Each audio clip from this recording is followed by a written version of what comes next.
আজকে অত্যন্ত ভারাক্রান্ত হৃদয়ে, অত্যন্ত ভগ্ন হৃদয়ে আমরা এখানে উপস্থিত হয়েছি। আমাদের যেই নারী সমাজের মর্যাদা রক্ষার জন্য আমরা সংগ্রাম করছি, দীর্ঘকাল ধরে আমরা সংগ্রাম করছি। ইলেকশনের আগেও আমাদের প্রতিশ্রুতি ছিল আমরা নারীর মর্যাদা রক্ষায় কাজ করব, এবং যে সরকার ক্ষমতায় আছে সেই সরকারেরও এটাই প্রতিশ্রুতি ছিল। কিন্তু আজকে আমরা কি দেখতে পাচ্ছি? আমরা দেখতে পাচ্ছি শুধু নারীরা নয়, আমাদের ছোট ছোট শিশুরা আক্রান্ত হচ্ছে এবং তাদের অত্যন্ত নির্মমভাবে তাদেরকে জীবন দিতে হচ্ছে। এই পরিস্থিতি কেন? আপনাদের প্রত্যেকের ঘরেই তো মা বোন রয়েছে, সন্তান রয়েছে, মেয়ে সন্তান রয়েছে। তাহলে কেন এই নিষ্ঠুরতা চলছে? এই নিষ্ঠুরতার জবাব কি? এই নিষ্ঠুরতার শেষ কোথায় আমরা জানতে চাই। আমরা সরকারের কাছে জানতে চাই যে এই নিষ্ঠুরতার ফলে আপনারা কি আনন্দ পাচ্ছেন? আমি প্রধানমন্ত্রীর কাছে প্রশ্ন রাখতে চাই, আপনারও তো একটা কন্যা সন্তান রয়েছে, আপনার এই সন্তানের উপরে যদি হামলা হতো তাহলে আপনার কাছে কেমন লাগতো? আমি স্বরাষ্ট্রমন্ত্রীর কাছে জিজ্ঞাসা যে আপনি কিভাবে স্বরাষ্ট্রমন্ত্রী থাকেন? এতগুলা ছোট ছোট শিশুকে হত্যাকাণ্ডের পরেও আপনার কি লজ্জা হয় না? আমরা এই মুহূর্তে স্বরাষ্ট্রমন্ত্রীর পদত্যাগ চাই। এমন স্বরাষ্ট্রমন্ত্রী আমরা চাই না যে মানুষের জীবনে নিরাপত্তা দিতে পারে না, যে ব্যর্থ, যে বিদেশে 17 বছর পর্যন্ত দুধ কলায় লালিত পালিত হয়ে এখানে আসছে স্বরাষ্ট্রমন্ত্রী হওয়ার জন্য। এই স্বরাষ্ট্রমন্ত্রী আমাদের কোনো কল্যাণ দিতে পারে নাই, ব্যর্থ হয়েছেন। সুতরাং আমরা তার পদত্যাগ চাই। দ্বিতীয়ত, আমরা চাই কল্লার বদলে কল্লা। এই রামিসাকে যেইভাবে হত্যা করা হয়েছে নিষ্ঠুর কায়দায়, তার মাথা কেটে বিচ্ছিন্ন করা হয়েছে। আমরা ওই মাথার পরিবর্তে আরেকটা মাথা চাই যে তার মাথা কেটেছে, এবং যে তার সহযোগী ছিল, তার সহধর্মিনী, সেই মহিলাকেও আমরা চাই একই কায়দায় হত্যা করা হোক। প্রিয় ভাই বোনেরা, বিচারের বাণী নিভৃতে কাঁদে। কি দেখা যাচ্ছে যে বাংলাদেশে শত শত হাজার হাজার মামলা বছরের পর বছর ধরে চলছে। এটা কি ধরনের আদালত? এটা কি ধরনের আইন? কি ধরনের বিচার?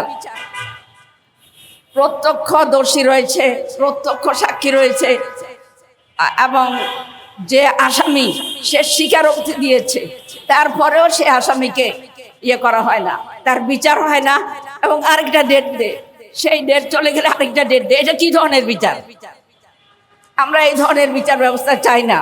আমরা চাই বিচার ব্যবস্থার আমূল পরিবর্তন।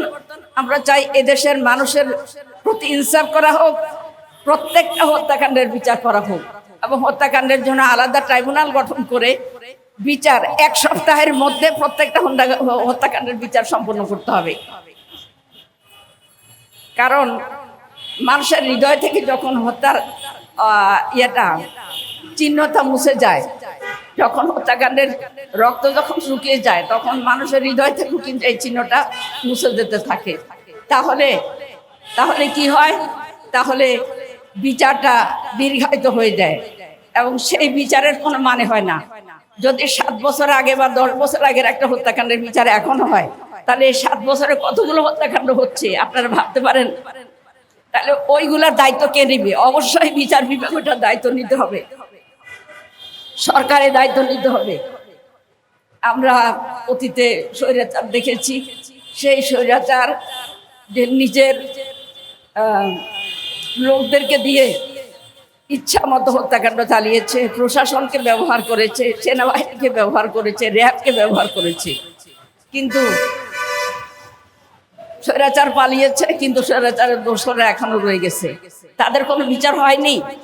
এবং এই সরকার ক্ষমতায় এসে যদিও জনগণ তাদেরকে আসলে নির্বাচিত করেনি, আমরা দেখেছি কমপক্ষে 100টা আসনে অপোজিশনকে হারিয়ে দিয়ে তাদেরকে দেওয়া হয়েছে। আর উপদেষ্টা পরিষদের তারা রেজওয়ানা হাসান স্বীকার করেছেন এটা, যে আমরা তাদেরকে মেইন স্ট্রিম হতে দেইনি, জামাতকে আমরা মেইন স্ট্রিম হতে দেইনি। এটা থেকে বোঝা যাচ্ছে যে তারা পরিকল্পিতভাবেই জামাত জোটকে হারিয়ে দিয়েছে।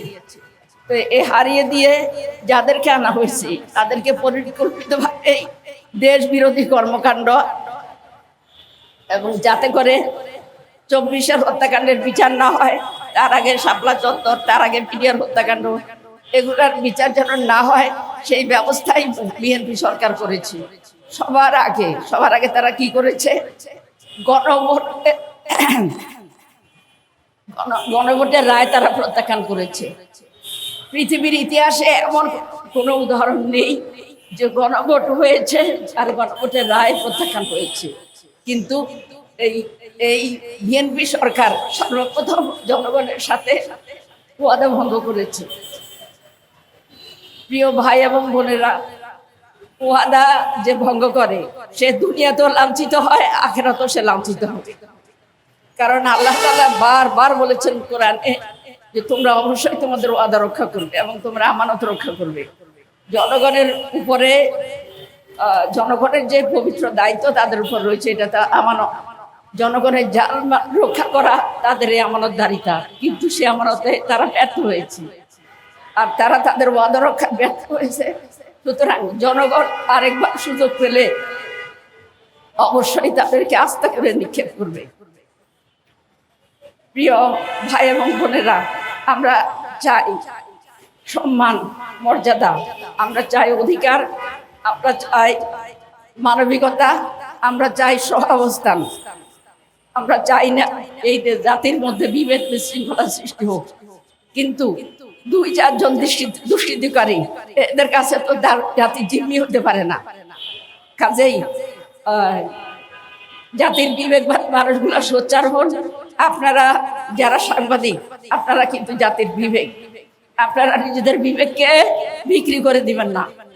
আপনারা এই চাকরির জন্য নিজের বিবেক বিক্রি করবেন না। আপনারা সত্য কথা, সত্য উপলব্ধি আপনারা লিখুন এবং আপনারা জনগণের হয়েই কাজ করুন, জনগণের পক্ষে কাজ করুন। এই রামিসার সহ মাত্র 9 দিনে 5টা শিশুকে খুন করা হয়েছে, এর মধ্যে 4 জনকেই ধর্ষণের আলামত পাওয়া গেছে। সুবহানাল্লাহ, আমাদের জাতি কোথায় পড়ছে? এই সমস্ত দুষ্কৃতকারীগুলো আপনারা ছেড়ে দিবেন?